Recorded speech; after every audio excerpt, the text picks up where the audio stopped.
Assalamu alaikum, barkanmu da wannan lokaci. Abubuwa dai suna ta tunkarowa gashi nan hamster har sun buɗe wajen da mutane za su yi connecting na exchanger ɗinsu. Shine na ce bari na yi muku bidiyo na nuna muku. Kamar yadda aka saba, idan sabo ne kai a wannan channel tamu, ka daure kai mana subscribing, sannan kai mana liking, sannan kai sharing ɗin bidiyon nan ga sauran mutane. Mun gode.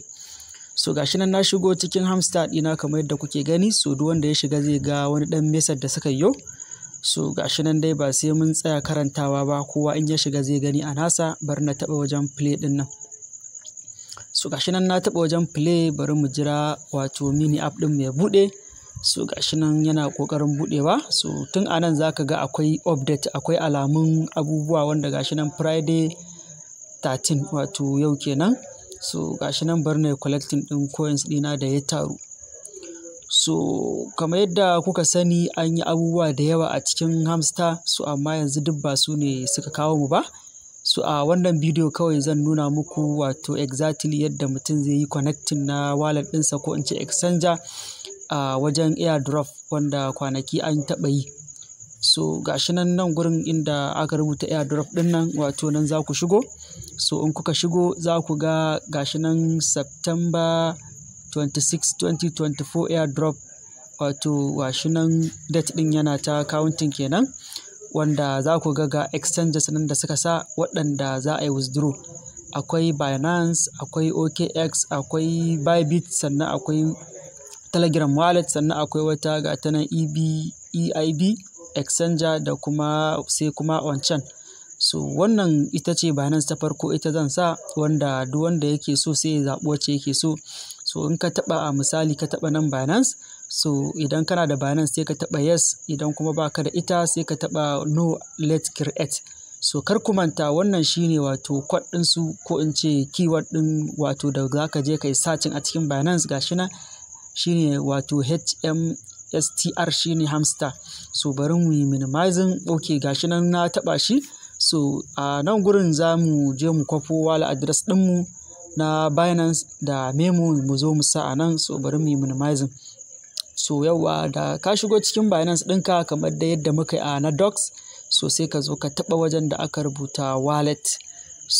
In ka zo ka taɓa wallet, za ka ga a nan sama akwai abubuwa da aka rubuta wajen deposit da withdraw. Sai ka taɓa wajen deposit ɗin. A wata exchanger ɗin za ka ga an sa add fund, to duk ɗaya ne. Gashi nan mun taɓa wajen deposit. Idan wajen deposit ɗin ya buɗe maka, a sama za ka ga akwai wajen searching. A nan gurin za ka zo ka taɓa, wanda za ka ga coins ne da yawa barkatai, ba lallai ka ga hamster ba. Sai ka rubuta code ɗin wannan da na gaya muku, HMSTR. Shine wato code ɗinsu na a cikin kowace exchanger, shine code ɗin wato coins ɗinsu.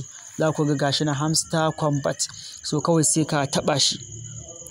Bayan ka taɓa shi, dama mun san a kan ton yake, kawai sai mu zaɓi wato ton coin ɗinmu, wato ton network kenan. Ga abu mai muhimmanci an rubuta important. Nan a kula sosai. Gashi nan sun ce dole sai ka sa wato boss, ka sa wallet address ɗinka, sannan ka sa memo. Kar ka ce za ka kwafi ɗaya ka bar ɗaya. Wannan abubuwan kamar yadda muka yi a docs, dole sai ka sa su. Bari mu fara kwafar na farko, shine wallet address. Gashi nan na kwafe shi. Na yo baya, na dawo cikin wato hamster ɗina. Zan yi pasting ɗinsa a nan gurin da aka rubuta hamster deposit address. Gashi nan na sa shi. Sai na ƙara komawa cikin Binance ɗina, sai na je na ɗauko wato memo ɗina ko tag. Gashi nan na taɓa shi, shi ma ka tabbata ya rubuta ma copy successful. Sai ka zo shi ma ka pasting ɗinsa a nan. Idan baka sa ɗaya ba, coins ɗinka zai ɓace ne. Bayan ka riga ka gama sawa, kawai sai ka sauko ƙasa, ka rubuta inda aka rubuta save and choose ɗin nan. Shikenan sai ka jira shi. Gashi nan ya tafi request processing. Wannan shine yadda kowa zai je yanzu ya yi adin ɗin exchanger ɗinsa da za a tura masa hamster ɗinsa da ya yi mining. Sannan akwai wani abu mai muhimmanci shi ma a ƙasa. Gashi nan. Ba kamar lokacin da aka yi na docs ba ne, wanda daga baya suka ba da dama aka rinka canza exchanger. Su wannan babu canji. In ka riga ka sa exchanger ɗinka, shikenan ka sa. Za ku ga a ƙasan nan gashi nan sun rubuta after choosing you cannot change withdrawal option. So idan ka riga ka sa exchanger ɗinka duk wacce ka sa ka riga ka sa kenan ba maganar canzawa. So wannan shi ne a taƙaice yadda kowa zai je ya yi wato linkin na wannan ɗinsa wallet ɗinsa na exchanger a cikin hamster ɗinsa. Allah ya ba mu sa'a, mun gode.